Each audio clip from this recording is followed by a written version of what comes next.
السلام عليكم ورحمة الله. واش الخوت صافا عليكم؟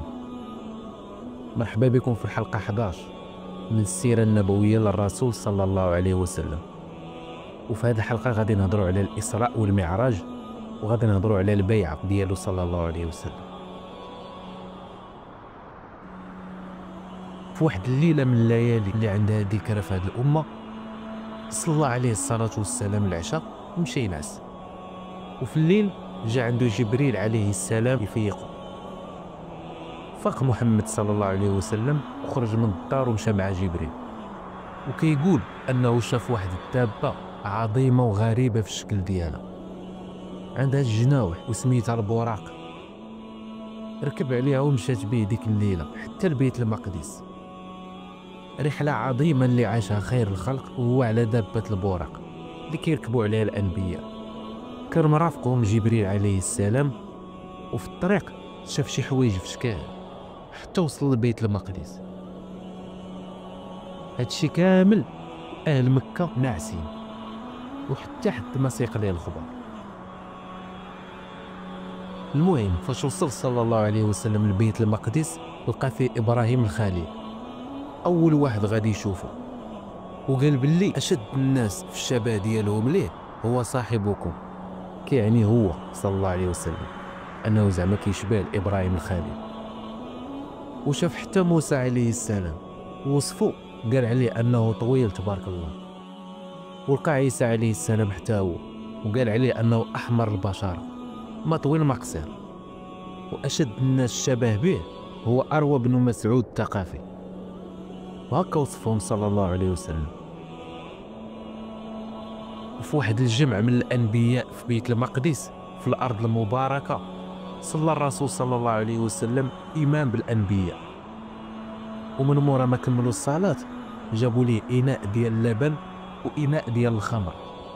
اختار صلى الله عليه وسلم إناء ديال اللبن، ويقول ليه جبريل عليه السلام: هديت للفطرة وهديت أمتك، ولو شربت من إناء الخمر لذويت وذويت أمتك. من بعد رجع صلى الله عليه وسلم لفراشو ونعس ديك الليلة.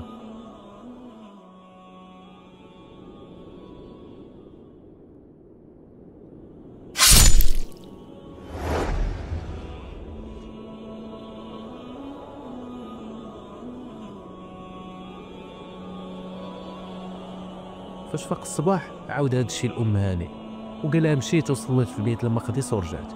وهي تقول لي: أم هانئ ما تقولها لحد، راه ما غاديش يثيقوا بك وغادي يأذيوك عاوتاني. قال والله حتى نقولها لهم. المهم هي هذيك مشى جمع اهل قريش وقال لهم باللي مشى صلى في بيت المقدس بالانبياء ورجع. المشركين عاوتاني لقاوها فرصه لا تعوض. كيفاش السي محمد؟ الناس كيضربوا شهر باش يوصلوا للمقدس وشهر باش يرجعوا، انت كتقول لنا مشيتي صليتي فيه ورجعتي في نفس الليله. حتى دوك اللي ايمانهم ضعيف شكوا في الرسول صلى الله عليه وسلم وشكوا في الدين ديالهم. وشي وحدين مشاو عند صاحبو ابو بكر وقالوا ليه: راه صاحبك كيقول لنا باللي مشى صلى في بيت المقدس ورجع في ليله واحده. هو جاوبهم ابو بكر بكل بروده وثقه في النفس: الا كان قالها فقد صادق. انا كنتيقوا في خبر السماء كيجي وهو جالس معايا، وما بغيتونيش نتيقوا في هذه. والله نزف ابو بكر: والذي جاء بالصدق وصدق به اولئك هم المتقون.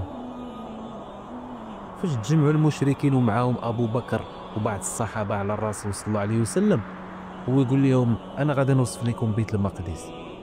هو راه ما عمرو مشى ليه من قبل، وشي ناس كانوا حاضرين فايت ليهم مشاو لبيت المقدس وما يتحداو، وقالوا له: يلا وصفوا لينا. هو يبدا يوصفوا ليهم حجره بحجره. قال لصحابو: ترفع بيت المقدس قدامي بحال الا كنشوفه. فين ما يقول حاجه كيقول لي ابو بكر: صدقت صدقت صدقت. حتى قال له الرسول صلى الله عليه وسلم: انت هو الصديق ديال هذه الامه. ومن ثم تسمات عليه ابو بكر الصديق. هو يتحدى المشركين وقال لهم: شفت قافله في الطريق فيها كذا وكذا وكذا، وصفها لهم حتى هي، وغادي توصل في النهار الفلاني. المهم تسناو المشركين هاد القافله اللي هضر عليها صلى الله عليه وسلم حتى وصلت في النهار اللي قال لهم. وهنا المؤمنين غادي يتزاد فيهم الايمان، واهل التقوى حتى هما غادي يتزادوا يقين. والمشركين بقاو ساكتين في هذه، وتزادتهم حاجه واحده اللي هي الفقصه والمرض. بسم الله الرحمن الرحيم. سبحان الذي أسرى بعبده ليلا من المسجد الحرام إلى المسجد الأقصى الذي باركنا حوله لنريه من آياتنا إنه هو السميع البصير.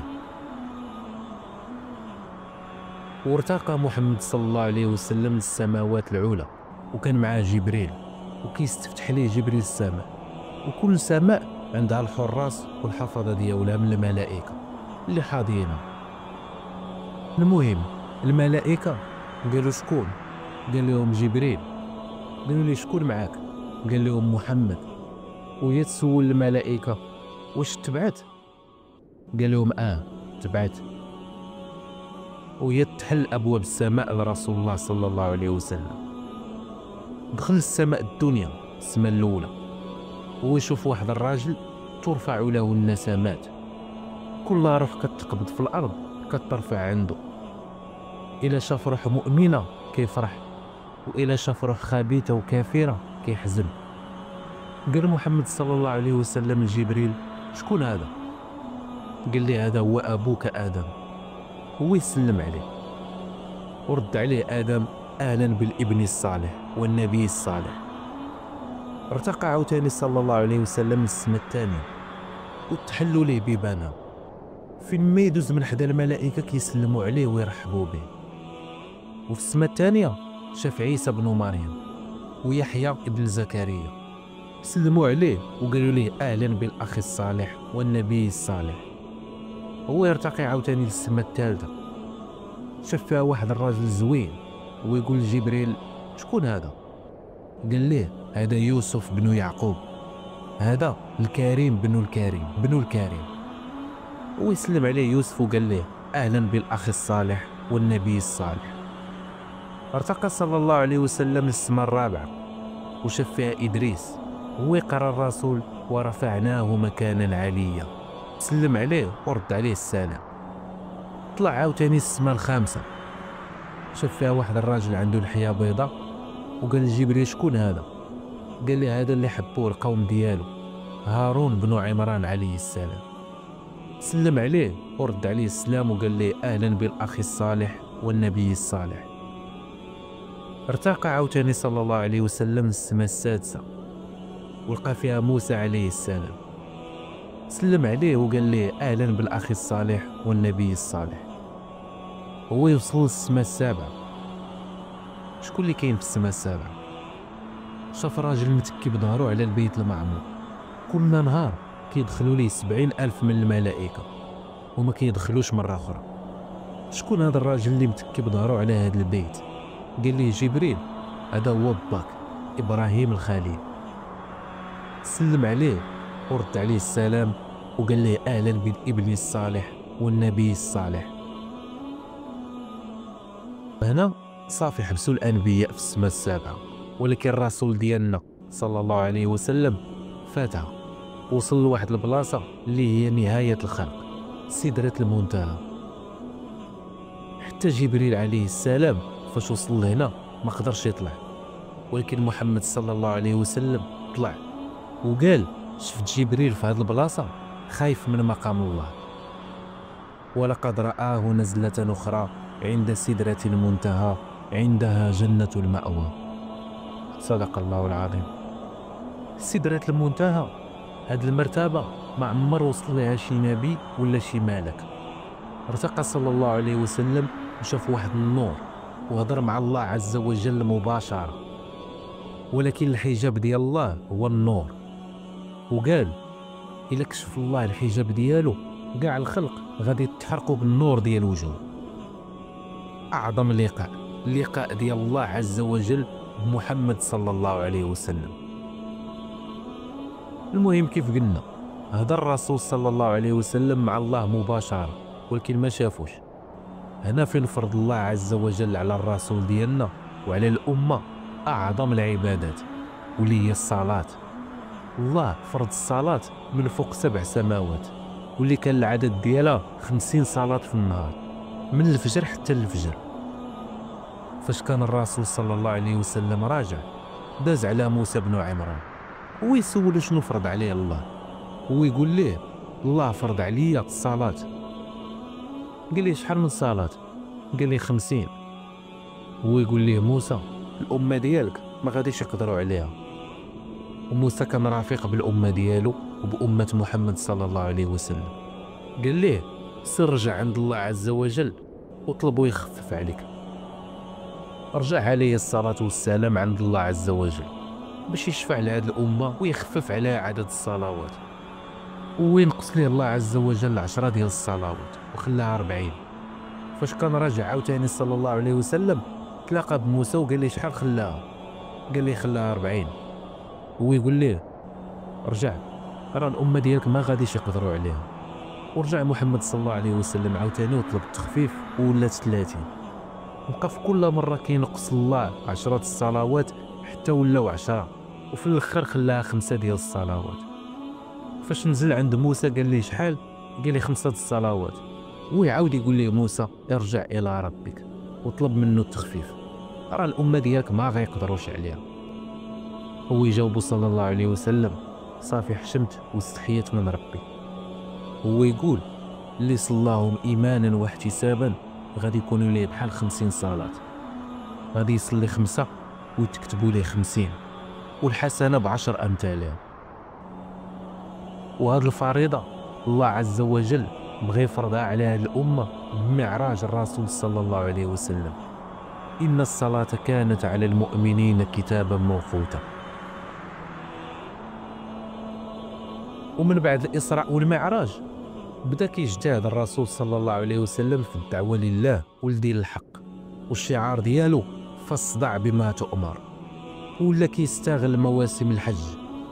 بزاف ديال القبائل كانوا كيجيو لبيت الله الحرام وكيمشي عندهم قبيله بقبيله كيعرض عليهم الاسلام وكيقول لهم يا بني فلان راه الله بعثني لكم باش تعبدوه بوحدو وما تشركوش به، وتكفروا بداك الشيء اللي كانوا كيعبدوا والديكم من الاوثان ومن الاصنام، وتامنوا بيا وتصدقوني وتعاونوني نبلغ الدعوه ديال الله عز وجل. ما خلى حتى مقر وما خلى حتى شي خيمه ما قصدهاش وعرض على مواليها الاسلام. وكان مع ابو بكر الصديق رضي الله عنه.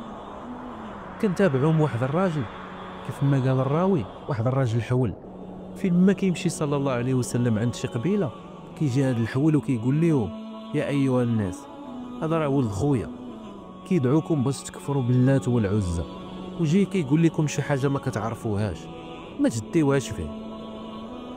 ولكن محمد صلى الله عليه وسلم كيضل النهار كامل كيدعو لله وما مسوقش لهاد الاعداء اللي كيخرجوا في طريقه. همه الوحيد انه يبلغ الرساله ديال الله عز وجل ويمشي فيها حتى الاخر. بقى كيدور على الناس في الخيام ديالهم وكيدعيهم لله جل وعلا، وكل كيتعامل معاه حتى لواحد اللحظه اللي غادي يأذن فيها الله عز وجل انه يتغير المجرى ديال الدوله الاسلاميه. تلاقى بشي ناس وسولهم شكون نتوما؟ قالوا لي حنا من الخزرج. قال لهم موالي يهود؟ قالوا لي هو يقول لهم واش نجلس نهضر معاكم؟ قالوا لي مرحبا. جلس معاهم وبدا كيبلغ الدعوه ديال الله عز وجل وكيعرض عليهم الاسلام.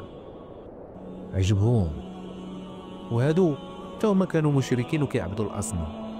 اما يهود كانوا اهل الكتاب، وما يقولوا لبعضياتهم واش اخباركم باللي يهود كانت قالت باللي هذا هو الزمان اللي غادي يتبعت فيه شي نبي.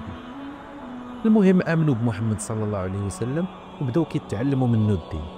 وما يقولوا ليه يا رسول الله ما كاينش في العرب اللي بيناتهم العداوه والمقاتله قد اللي واقع بيناتنا حنا والاوس، حيت كان بين الاوس والخزرج بدا بزا قديم، وطلبوا الرسول صلى الله عليه وسلم يدخل بخيط بيض.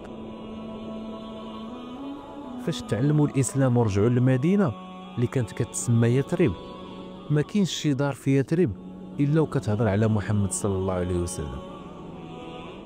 وفاش جا الموسم الاخر ديال الحج جاو 12 راجل من الانصار باش يتلاقاو بمحمد صلى الله عليه وسلم.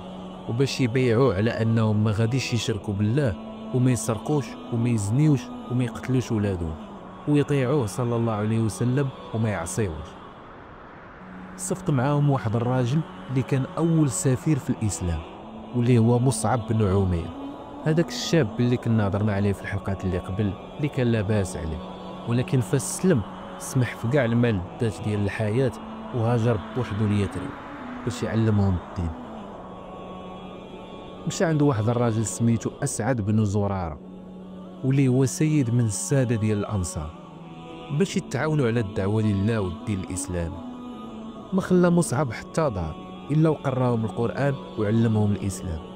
صباح وليل كان مصعب مع اسعد بن زراره كيعلموا الناس الدين. واحد المره هما يجيو جوج رجال من الساده ديال الانصار، واللي هما سعد بن معاذ واسيد بن حبير، واللي كانوا باقي ما سلموش حتى هما. وعقلوا معايا مزيان على هاد سعد بن معاذ، راه تا هو من الاساطير اللي باقي تيذكرون التاريخ. المهم سيدي، جوج رجال سعد بن معاذ واسيد بن حبير، واللي كانوا كيف قلنا باقي ما سلموش. ما عجبهمش داكشي اللي كيدير مصعب واسعد. هو يقول سعد بن معاذ لصاحبه اسيد، كون غير مشيتي هضرتي معاهم. ويمشي اسيد عند مصعب واسعد وقال لهم اش هادشي كديروا في القوم ديالنا، وقصح معاهم الهضره. هو يجاوبوا اسعد بن زراره، واش ممكن تسمع شنو كنقولوا؟ الا قبلتي به وصدقتيه مرحبا، هادشي اللي بغينا، وإلا ما قبلتيش به اسمح لينا ما غاديش نعاودوا معاك الهضره. قال لهم مرحبا ويجلس ويقول لهم اراو ما عندكم. بداو كيدعيو للاسلام وكيقراو عليه القران. شويه بدا اسيد بن حبير كيتبدل فيه اللون، والقران بدا كيدخل معاه. هو يقول ليه الهضره ديالكم زوينه ودخلات معايا وما عمرني سمعت بحالها، واللي بغى يدخل في دينكم شنو يدير؟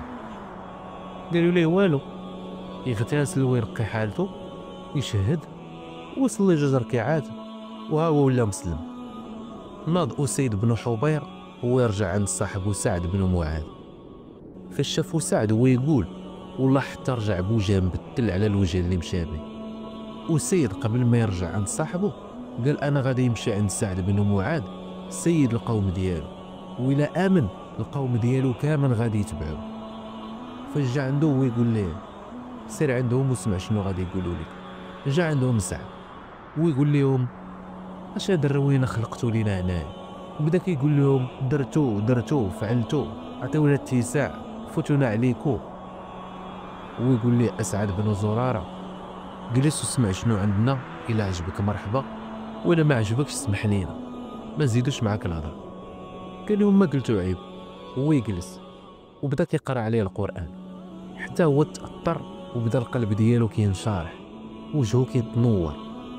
هو يقول لهم هضره معقوله، ما عطلهمش، شهد حتى هو ودخل في الاسلام مباشره. ديك الساعه مشى عند القوم ديالو وقال لهم يا بني عبد الاشهل، هو يحلف عليهم رجالكم ونساءكم كلامهم معايا حرام حتى يدخلوا معايا في هذا الدين ويامنوا برسول الله. القوم ديالو كاملين غادي يقولوا لي حنا معاك وغادي نامنوا بالله وبالرسول ديالو. وبهذه السرعه انتشر الاسلام في المدينه. بدا بشويه الناس من الخزرج وسال بالبيعه الاولى. كانوا المسلمين من الانصار على موعد مع رسول الله صلى الله عليه وسلم في البيعه الثانيه اللي تسمات بيعه العقبه الكبرى، وكان الموعد في الحج. خرجوا الانصار المسلمين هم المشركين في الحج لمكه، وكان معاهم واحد السيد من الساده سميتو براء بن معرور. وفي طريقه ما كانش كيصلي في اتجاه بيت المقدس، ما رضاش يعطي بظهرو للكعبه. صحابو كانوا كينصحوه ما كانش كيبغي. مشى البراء بن معرور وكعب بن مالك باش يسولوا الرسول صلى الله عليه وسلم في الصلاه في اتجاه الكعبه، وكانوا مازال ما شافوش الرسول صلى الله عليه وسلم في وجهه، يعني مازال ما كيعرفوش مباشره. وفي الطريق سولوا واحد الراجل من اهل مكه فين هو محمد. قالوا واش كتعرفوه؟ قالوا ليه لا. قال لهم كتعرفوا العباس؟ قالوا ليه قال لهم راه غادي تلقاوه جالس معاه. فاش مشاو عند العباس اللي كانوا كيعرفوه من قبل حيت كان تاجر وكيجي للمدينه، جلسوا مع رسول الله. محمد صلى الله عليه وسلم قال لعباس: واش كتعرفهم؟ قال لي: ايه، هذا البراء بن معرور سيد القوم ديالو، وهذا كعب بن مالك. هو يقول لي الرسول صلى الله عليه وسلم: شاعر؟ هو يقول لي: وكعب بن مالك عجبوه الحال فاش لقى الرسول صلى الله عليه وسلم كيعرفه. وما يسولوا محمد عليه الصلاة والسلام على الصلاة في اتجاه الكعبة. هو يقول صلى الله عليه وسلم للبراء: غير صبر على القبلة اللي عطينا الله ويكون خير، والمهم رجعوا في حالهم. الموعد ديال البيعة في أوسط أيام التشريق، والمكان العقبة. في الليل تسلتوا المسلمين 71 راجل وجوج عيالات بالتخبية عند الرسول صلى الله عليه وسلم باش يبايعوه. هاد البيعة كيف قلنا بدلات بزاف ديال الحوايج في الدعوة لله عز وجل. خرج مع الرسول صلى الله عليه وسلم عمو العباس اللي كان مازال ما سلمش، ولكن بغى يتهنى على ولد خوه. فاش تلاقى مع الأنصار قال لهم: يا أيها القوم، راكم عارفين شنو كيسوى محمد عندنا، حبسنا عليه الناس والأعداء، ولا بغيتوه وقبلتوه به وخديتوه معاكم ديروه في عينيكم، ولا ما قدرتوش غير خليوه معانا. خلاو حتى كمل وقالوا ليه: صافي ساليتي العباس؟ قال لهم: ايه. وما يقولوا: قول رسول الله شنو عندك. هو يقول لهم صلى الله عليه وسلم: كان بايعكم تحبسوا عليا داك الشيء اللي كتحبسوا على اولادكم وعلى نسائكم. وما يقولوا ليه الانصار: حنا اهل حرب ودوزنا بزاف ديال الحروب وغادي نحاميو عليك ونحميوك. هو ينوض واحد منهم سميتو ابو الهاشم وقال ليه: يا رسول الله، إلا بعثك الله عز وجل للعرب والناس كاملين، بيننا وبين اليهود عهود ومواثيق وغادي نقطعوها. الأنصار فرحوا عجبوهم الحال وبايعوه صلى الله عليه وسلم، ودار عليهم 12 ناقب بحال القائد، 9 من الخزرج و3 من الأوس، ورجعوا لبلادهم. وقبل ما يرجعوا ما يتفرقوا، واحد الشيطان عرف بهاد البيعة وناض كيبرح بين الناس: يا أهل الجباجب، يا أهل المنازل، واش في خباركم باللي مدمم، كيقصد محمد صلى الله عليه وسلم، واش في خباركم باللي مدمم وشي صوبات معاه بايعوه على محاربتكم وكيغوت بين الناس. ناضوا الناس كيتلفتوا كيقلبوا، وما يقولوا الأنصار: شكون هذا؟ ويقول لهم صلى الله عليه وسلم: هذا الشيطان العقاب. هو يحلف وقال: والله حتى لسانهم ليك يا عدو الله. وما يقولوا الأنصار: يا رسول الله، اش بان لك نمشيو ليهم دابا؟ قال لهم: لا، مازال ما امرناش الله بهذا الشيء. وقال لهم يمشيو في حالهم. في الصباح هو انتشر الخبر، ومشات قريش كتأكد من الزعماء الخزرج اللي كانوا باقي مشركين. سولوهم: واش هذا الخبر صحيح؟ واش بصح تبايعتوا مع محمد باش تحاربونا؟ هو يقول لهم: عبد الله بن أبي بن سالول اللي كان من زعماء الخزرج: لا، هادشي ما كاينش، القوم ديالي ما يديروش هادشي، خلي حتى يرجعوا نشوف. وقريش صحاب لهم بصح المشركين ديال الخزرج ما في خبارهم والو. وصافي رجعوا الانصار لبلادهم وفيهم 12 ناقب باش يهزوا راية الحق ويأسسوا دولة الإسلام.